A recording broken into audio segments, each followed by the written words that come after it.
still alive, baby?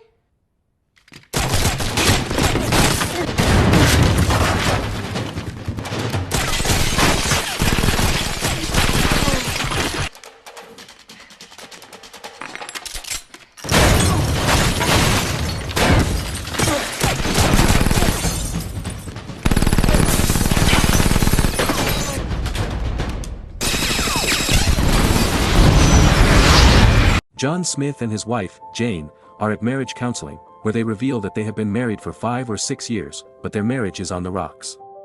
The marriage counselor asks them a few questions about their relationship. He also asks them to talk about the first time they met, and the scene shifts to about 6 years ago in Bogota, Colombia. There are explosions going off in the city, and inside a building, John sits enjoying a glass of wine in the middle of the chaos. Seconds later, Colombian authorities enter the building and begin questioning him. Just then, another woman walks in and hides a knife under her dress. She is Jane. She locks eyes with John as the authorities begin questioning her. John approaches and calls Jane over to him. They pretend to be a couple to avoid further questioning. They retreat to a private room and introduce themselves. Later that evening, they go to another bar, and Jane invites John to dance with her. They dance all night, which leads to an intimate encounter. The next morning, Jane wakes up and looks around the bedroom but doesn't see John. Just as she starts to think it was just a one-night stand, John enters the room with tea in hand. They drink together, gaze at each other with desire, and kiss again. Time passes, and John and Jane are back in New York City. They go to an amusement park and decide to play a shooting game. Jane goes first and shoots as if she has no experience. Then John picks up the gun and hits several targets but deliberately misses one. He claims it's beginner's luck. As he turns to leave, Jane asks for another round. This time, she hits every target perfectly, surprising John. He asks her where she learned to shoot like that, and she also claims it's beginner's luck. Days turn into months, and during a training session, John talks to his friend Eddie about Jane. He says she's a tech support consultant, more like Batman with computers. The scene shifts to Jane and her friend Jasmine as they climb a mountain together. Jane talks about John, saying he's a construction executive. Jasmine is worried Jane is moving too fast in her relationship with John, but Jane assures her that she never does anything without thinking it through. Back at the boxing gym, Eddie expresses concern, saying that John and Jane have only been together for 6 months and still need time to grow into each other. But John reveals that he has already proposed to Jane. The scene shifts to the future. Jane and John are now married and living together. They get ready for work and head out. Jane reminds John that they have dinner at 7 p.m. and asks him to buy unsalted butter. That evening, Jane prepares dinner while watching John struggle to park the car. He eventually parks but hides a bloodstain on his collar before entering the house. He makes small talk about the rain and hands Jane the butter she asked for. Jane asks how work was, and John replies, "So-so. Nothing much." Jane looks at the butter, notices it's salted, and reminds him that she had asked for unsalted butter earlier. John doesn't say much. Jane then shows him some new curtains she bought. John dryly says he doesn't like them. Jane replies that he'll learn to live with them and that she's not taking them back. There is clearly a power struggle in their marriage. After dinner, John steps outside and starts mowing the lawn in the rain. The scene returns to the counselor's office. John continues, saying he loves his wife and wants her to be happy, that he wants to do things for her, but sometimes it gets frustrating. Jane replies that there's a huge space between them, and it keeps filling up with everything they don't say to each other. The counselor asks what it is they don't say, and the scene shifts to the dinner table. John compliments the food and mentions something looks different. Jane says she added peas. As they eat, John asks Jane to pass the salt.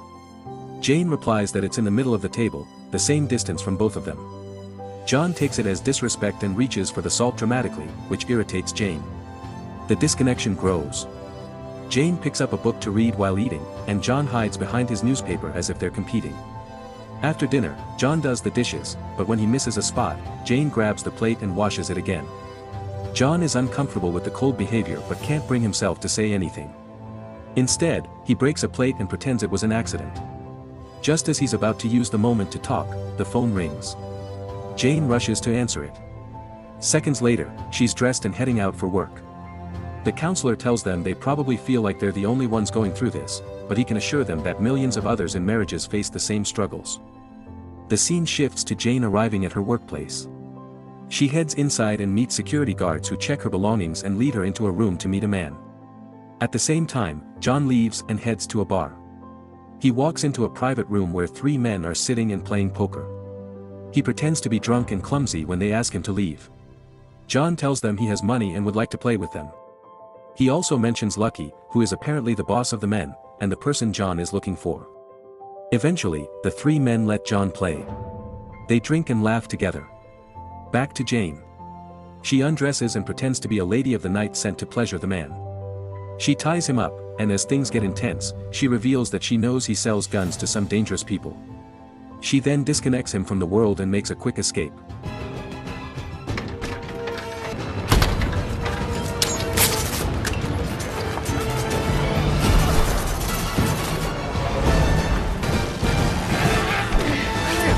Taxi? Meanwhile, John continues playing with the men at the bar. Lucky walks in and demands to know who John is. He asks if John is there for a job. John replies, Lucky is the job, before eliminating him and doing the same to the other 3 men. The couple return home just in time and act like they've been on a normal day at work. Later, they head to their neighbor's house, where a party is being held. John joins the guys while Jane hangs out with the ladies. One of the women asks Jane to hold her baby.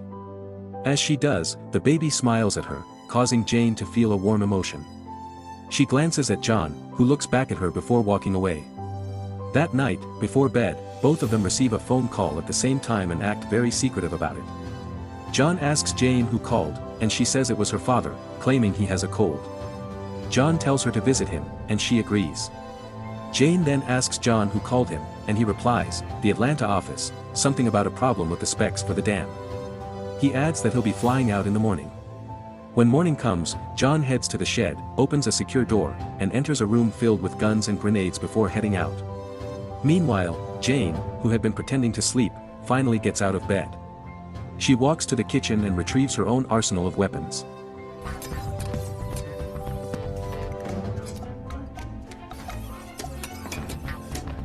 John arrives at his destination and meets his team.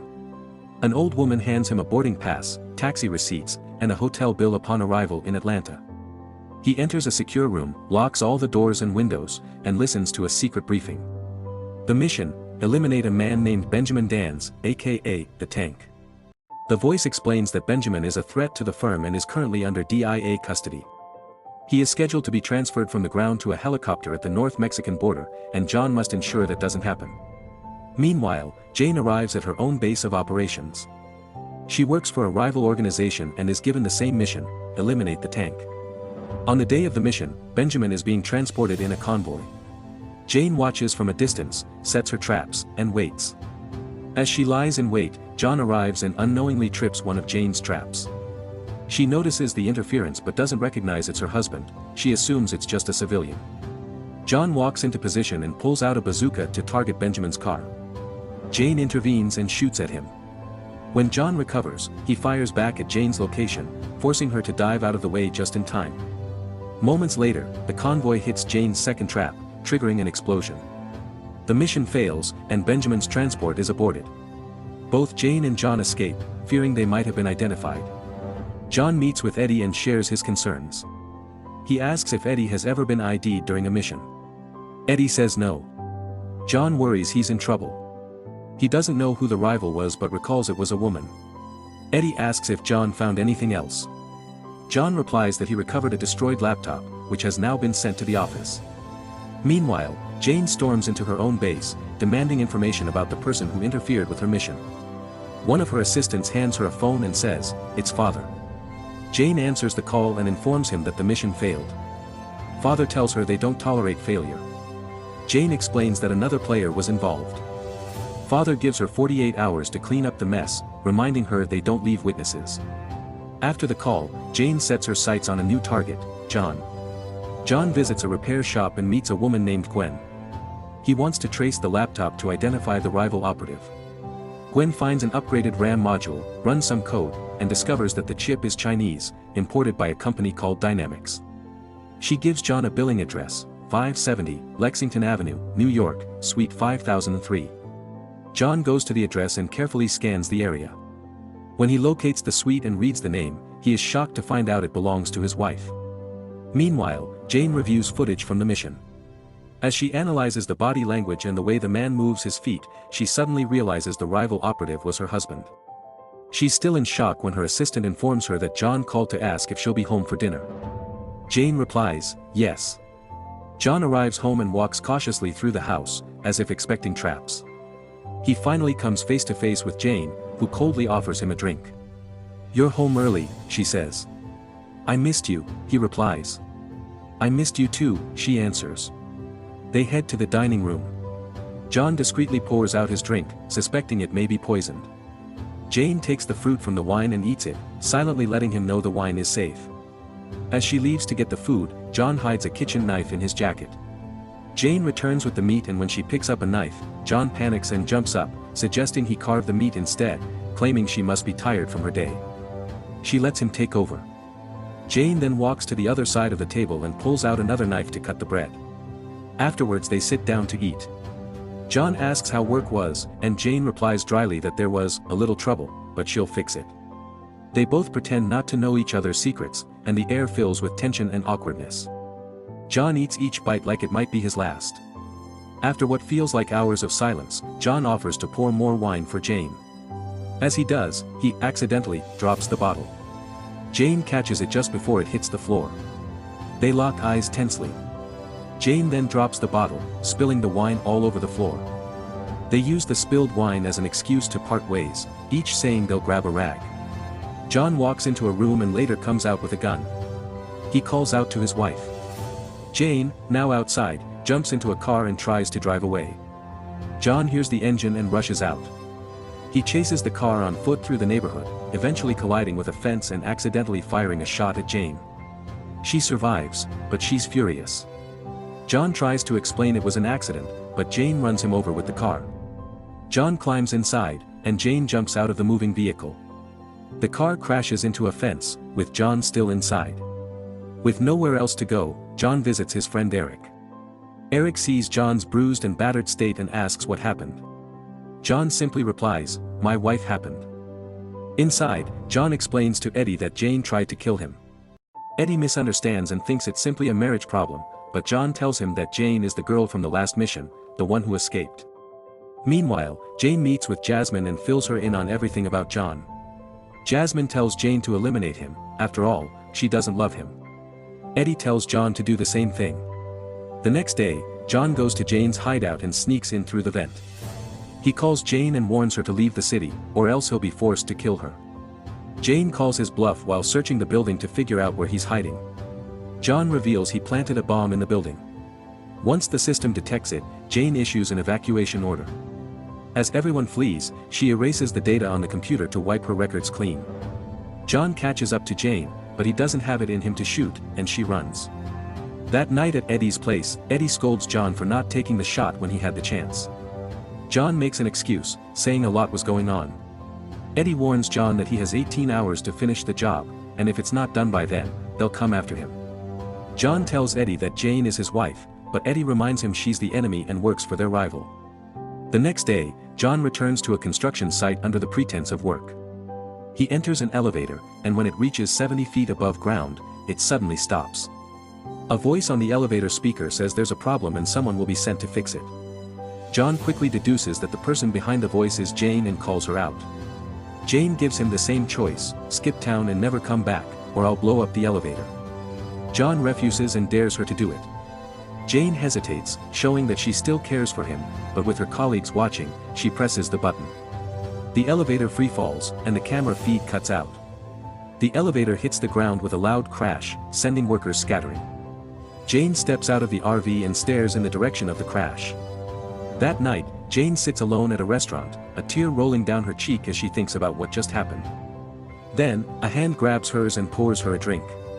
She looks up, it's John. He smiles at her. They sit, and when Jane asks what he wants, John says he wants a divorce. Jane replies that the restaurant is the perfect place for this since it's where John proposed to her. He agrees. After a while, he invites her to dance. As they dance together, John strategically disarms her, while she does the same to him. They talk about their marriage and what went wrong. Jane suggests it might be the constant lying and living under false identities. John believes Jane treated the marriage like a business deal. Jane makes an excuse and walks away. Seconds later, there's an explosion. John and the others rush outside. A man tells John he's ticking. He quickly realizes it's a bomb, takes off his suit, and throws it into a bin just before it explodes. A man in a car asks John if he's okay, but John yanks him out and drives off. He calls Jane. John can't believe she tried to blow him up, but Jane jokes it was just a little bomb. John asks Jane what her first thought was when they met. Jane admits he was a beautiful mark. John says Jane reminded him of Christmas morning. John arrives home, but before he can move in, Jane crashes into his car and drives inside first. Careful and on edge, John sneaks around the house, looking for a way in. Jane, with a rifle in hand, searches every corner for him. John eventually gets inside and opens a safe to retrieve a pistol. They clash and begin shooting at each other.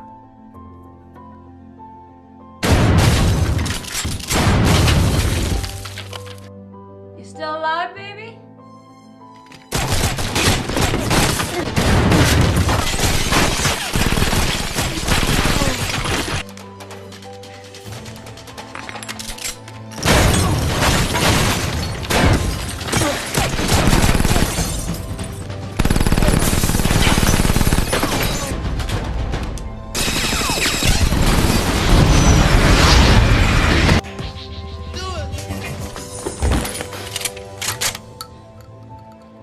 They point their guns at each other, ready to fire. John lowers his weapon and says he can't do it. He tells Jane to shoot if that's what she wants, but she hesitates. He pushes the gun aside, and their battle turns into a passionate night. Afterward, they open up to each other about their work, comparing how many successful missions they've had. Meanwhile, Eddie and other bounty hunters receive an alert, $400,000 bounties each on both John and Jane. Back at the house, a gas bomb is thrown in, and gunmen attack. John and Jane run to the basement and arm themselves. John tells Jane he was given 48 hours to kill her. She says she had the same deadline to kill him. They gear up and take position by the stairway. A robot delivers a grenade, causing a massive explosion that destroys the house. They survive and sneak into a neighbor's garage to steal his car. As they hijack it, John confesses he never went to MIT. Jane admits she was never in the Peace Corps. As they drive, John continues confessing he doesn't like Jane's cooking. She laughs and says she never liked cooking either. John checks the rearview mirror and sees 3 cars in pursuit. He sends Jane to the back seat to shoot while he drives. His rough driving throws off her aim. Frustrated, she demands they switch positions. Now in control, Jane drives while John shoots. They eventually take out their pursuers and escape. They meet Eddie at a fast food restaurant. Nervous, Eddie is asked if he's going to kill them. He says no, John is his friend. Eddie doesn't trust Jane, but respects John enough to stay out of it. Eddie explains that if they want the organization off their backs, they need to get something the organization wants more. They remember Benjamin. The scene shifts to a high-security prison where Benjamin is handcuffed to a chair. John and Jane plan an extraction. John sneaks in and successfully kidnaps Benjamin. At a motel, John lays out the rules. A. Tell them what he did to make 2 organizations want him dead and they won't hurt him. B. Refuse to talk and they hurt him. C. Say nothing, and he dies. Benjamin picks option A and tells Jane to check his back pocket. She finds a photo of herself and John. Benjamin explains he was never the real target. Once the organizations learned that Jane and John were married, they got scared their secrets would be exposed.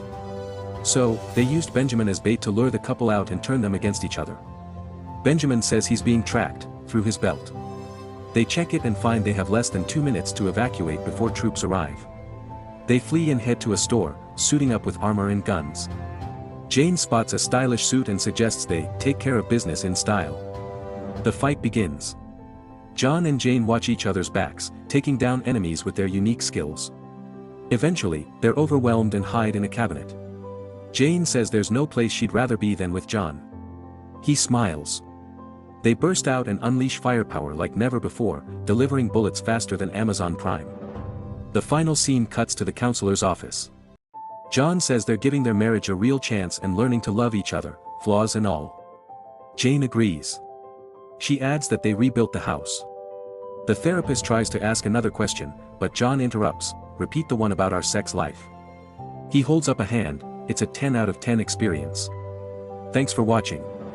Don't forget to subscribe for more interesting movies like this. See you in the next one.